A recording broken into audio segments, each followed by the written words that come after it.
Hello students, हम अपना chapter जो प्रेमचंद के फटे जूते हैं उसको कंटिन्यू करते हैं। Page number 64 para number 1। इसको कंटिन्यू करते हुए हम पढ़ते हैं, चलने से जूता घिसता है फटता नहीं। तुम्हारा जूता कैसे फट गया? मुझे लगता है तुम किसी सख्त चीज़ को ठोकर मारते रहे हो। कोई चीज़ जो परत पर परत सदियों से जम गई है उसे शायद तुमने ठोकर मारकर अपना जूता फाड़ लिया। कोई टीला जो रास्ते पर खड़ा हो गया था उस पर तुमने अपना जूता आजमाया। लेखक ये कहता है कि एक्चुअली इस चैप्टर के इस पैरा के माध्यम से वो तुम्हें ये क्वेश्चन मार्क है, वो पूछता है तुम्हारा जूता कैसे फट गया, और खुद मतलब आगे चलकर वो इस बात को आंसर में बदल देता है कि वो जानता है, क्योंकि प्रवृत्ति बताता है प्रेमचंद की कि तुम्हारा जूता कैसे फटा।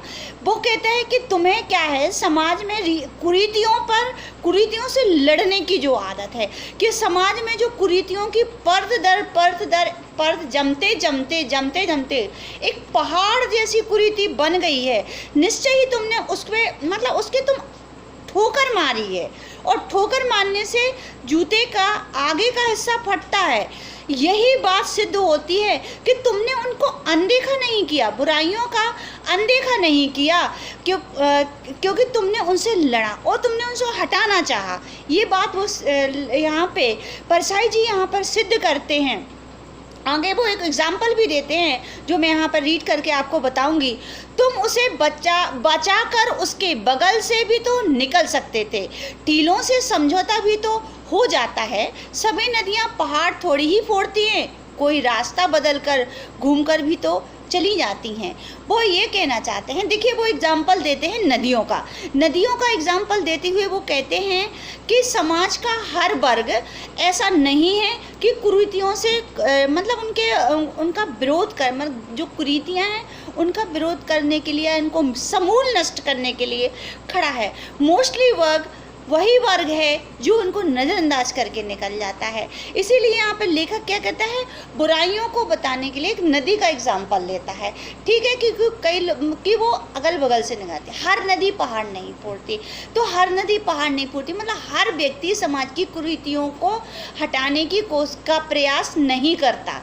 यहाँ पे समाज में एक ऐसे ही, क्योंकि बात क्यों आ गई है, बात इसलिए आ गई कि यहाँ पे समाज में रहने वाला, अरस्तु कहते हैं मनुष्य एक सामाजिक प्राणी है, पर देखिए सामाजिक होने के बावजूद भी मनुष्य समाज पर ध्यान नहीं देता है। अरस्तु का कथन सही है, पर इंसानों का जो सोचने का तरीका है वो बदल जाता है। ठीक है, आगे, तुम समझौता नहीं कर सके, क्या तुम्हारी भी वही कमजोरी है जो होरी को ले डूबी, वही नेम धर्म वाली कमजोरी। नेम धर्म उसकी भी जंजीर थी, मगर तुम जिस तरह मुस्कुरा रहे हो उससे लगता है कि शायद नेम धर्म तुम्हारा बंधन नहीं था, तुम्हारी मुक्ति थी। दूसरा रेफरेंस देता है, चूँकि गोदान प्रेमचंद जी द्वारा लिखित है, और जो उसका कैरेक्टर यहाँ पे होरी का जो कैरेक्टर है वो उसका रेफरेंस लेते हुए लेखक बताना चाहता है कि सेम वे में तुमने अपने गोदान में भी वही किया, कि तुमने क्या किया, तुमने समझौता नहीं किया, और होरी ने भी गोदान में समझौता नहीं किया। ये क्या है, ये तो वो नियम धर्म मानते पूरा गोदान कंप्लीट हो जाता है, पर होरी कभी अपने सिद्धांतों के साथ समझौता करते हुए नहीं दिखाई दिया। तो वो इसी चीज़ को, और वो यही बात आज प्रेमचंद के व्यक्तित्व को भी इंडिकेट करते हुए बताता है कि यही आपके व्यक्तित्व में है, और इसका नतीजा ये है कि आप बुराइयों को या समाज की कुरीतियों को सामने से उस पर प्रहार करते हैं, उन्हें हटाने की कोशिश करते हैं। ठीक है, आगे कहते हैं, तुम्हारे यहाँ पाँव की उंगलियाँ मुझे संकेत करती सी लगती हैं, जिसे तुम घृणित समझते हो उसकी तरफ हाथ की नहीं, पाँव की उंगली से इशारा करते हो। तुम क्या उसकी तरफ इशारा कर रहे हो जिसे ठोकर मारते तुमने जूता फाड़ लिया। अब वो हम तुम्हें थोड़ा नीचे से ऊपर उल्टा, मतलब पहले बात की लाइनों को पहले समझाएंगे। वो ये कहते हैं कि तुम्हारी एक आदत है, जो बुरी चीज़ें होती हैं, जो कुरीतियाँ होती हैं, जो गलत काम होते हैं, तुम उन्हें हाथों से इंडिकेट नहीं करते हो, हाथों से नहीं, बल्कि उनको पैरों की जो उंगलियां हैं उनके द्वारा इंडिकेट करते हो, उनके द्वारा इशारा करते हो।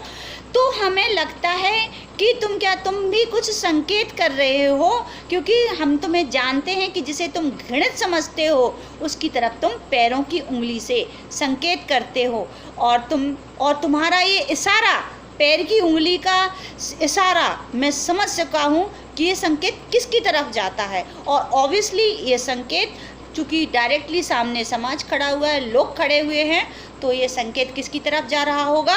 ये कॉमन सेंस की बात है, हमारे समाज की तरफ जा रहा है।